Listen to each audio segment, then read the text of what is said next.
কেউ কি আমাকে সংবাদ দিয়েছে কবরে যাওয়ার পর আমার কবরটা ভালো হবে? কেউ কি সংবাদ পেয়েছেন?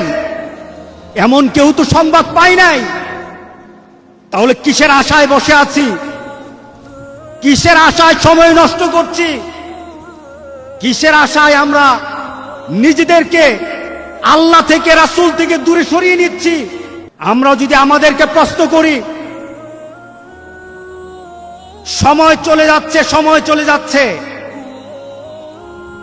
মনে হয় যেন হাতে রাখা একটা বরফ, সেই বরফটা আস্তে আস্তে যেমন গলে যায়, আমাদের প্রত্যেকটি জীবনের অবস্থা তেমন আস্তে আস্তে আমাদের জীবনের বরফ তেমন গলে যাচ্ছে। কতক্ষণ সময় গেলে আমরা চিন্তা করব, সচেতন হতে হবে। নিজেকে প্রশ্ন করি, নিজেকে প্রশ্ন করি। এখন যদি আমি প্রশ্ন করি যে কখন আমরা তৃপ্ত হব দুনিয়াকে পেয়ে, দুনিয়ার আনন্দ পেয়ে?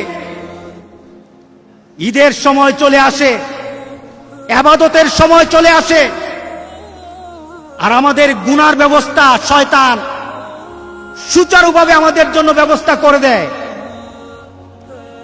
আপনি নাটক দেখে তৃপ্তি পেতে চান, আপনি সিনেমা দেখে তৃপ্তি পেতে চান, গান শুনে আমরা তৃপ্তি পেতে চাই। কত গান শুনলে তৃপ্তি হবেন? কত নাটক দেখলে তৃপ্তি হব আমরা? কত সিনেমা দেখলে তৃপ্ত হব আমরা? সময় তো চলে যায়।